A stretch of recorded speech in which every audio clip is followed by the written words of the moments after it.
그리고 되면 된다, 안 되면 안 된다라고 딱딱 얘기를 해드리거든요. 근데 그런 것도 전혀 물어보지 않고 예, 회생됩니다. 일단 된다니까 걱정하지 마세요. 나중에 기각.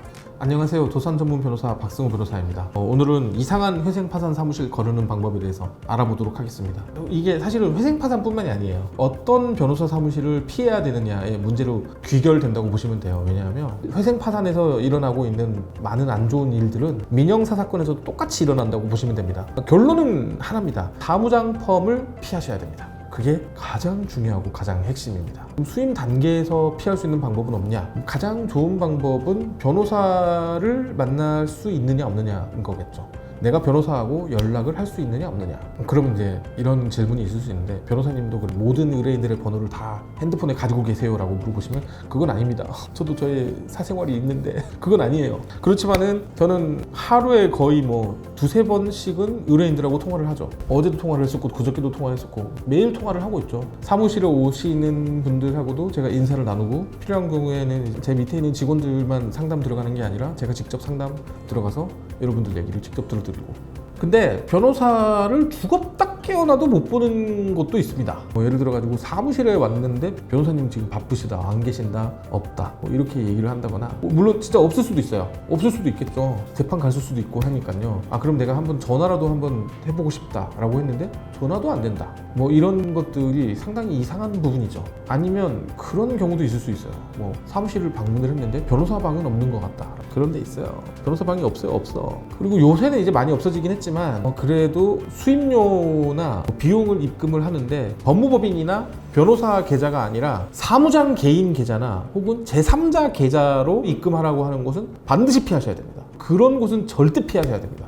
사무장 펌들의 그리고 특수한 특징이 있습니다. 뭐냐면 아무것도 묻지도 따지지도 않고 된다고 합니다. 왜냐? 수임이 중요하니까. 내가 어떤 이유에서 어떻게 되는지 자세한 설명을 해주지 않고 일단 된다고 하는 곳은 정말 조심하셔야 됩니다. 일단 된다고 하는 게 그런 거죠. 예를 들어서 저희 사무실 같은 경우에는 요건을 다 물어보거든요. 재산은 얼마시냐, 소득은 얼마시냐, 채무는 얼마시냐, 최근 채무가 있느냐, 주식이나 도박, 코인 하신 적이 있으시냐, 그 다음에 부양가족이 있으시냐, 앓고 있는 질병이 있으시냐 등등등을 다 물어봅니다. 그런 다음에 저희가 판단을 내려주거든요. 그리고 되면 된다, 안 되면 안 된다라고 딱딱 얘기를 해드리거든요. 근데 그런 것도 전혀 물어보지 않고 예, 회생됩니다. 일단 된다니까 걱정하지 마세요. 나중에 기각. 그런 것들은 정말로 조심하셔야 됩니다. 그리고 그 외에도 신용회복 컨설팅을 해준다라고 한다거나, 아니면 예납금이나 이런 것들을 제3자 계좌나 사무장 본인 계좌로 보내라고 한다거나, 이거는 꽤 많이 있어요. 그리고 회생 직전에 돈을 대출을 받으라고 한다거나, 카드를 많이 쓰라고 한다거나, 이런 것들도 반드시 피하셔야 됩니다. 사무장 펌에 맡겼을 때 가장 큰 문제점은 사건이 제대로 진행되지 않을 수 있습니다. 가장 큰 문제점이, 그러니까 내가 회생 요건이 안 되는데 신청이 된다라고 해가지고 신청했을 수도 있어요.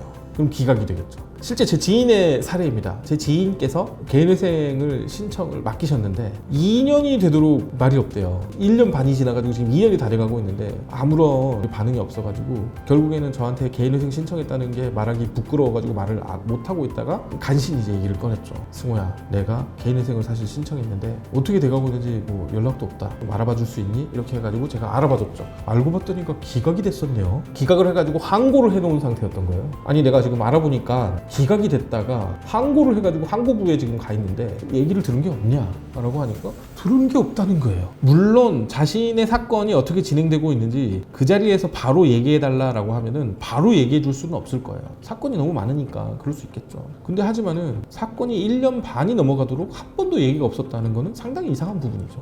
저희 같은 경우에는 기각되면 바로 얘기하거든요. 기각이 됐다. 그리고 가끔 사무장 펌들 같은 경우에는 사무장들이 사건 처리를 해주지 않고 그냥 도망가는 경우도 있습니다. 이거는 진짜 근데 실제로 있어요. 제 지인의 사무실에서 실제로 사무장이 3억 정도 땡기고 난 다음에 도망간 적이 있거든요. 진짜입니다. 못 받는다고 봐야죠. 오늘은 어떤 사무실을 피해야 되느냐, 결론은 사무장 펌 피해야 된다라는 말씀 드렸는데요. 지금까지 말씀드렸던 부분들 정말 잘 숙지하시고 기억해 두셨다가 어떤 사무실의 회생 파산 사건을 맡길지 선택하실 때 꼭 기억해 내시기 바랍니다. 더 궁금한 점이 있거나 알고 싶으신 부분이 있으시다면 영상 하단 링크를 통해서 상담 신청 남겨주시면 저희가 친절하고 자세하게 알려드리도록 하겠습니다. 내용이 마음에 드셨다면 좋아요, 구독, 알림 설정 부탁드립니다.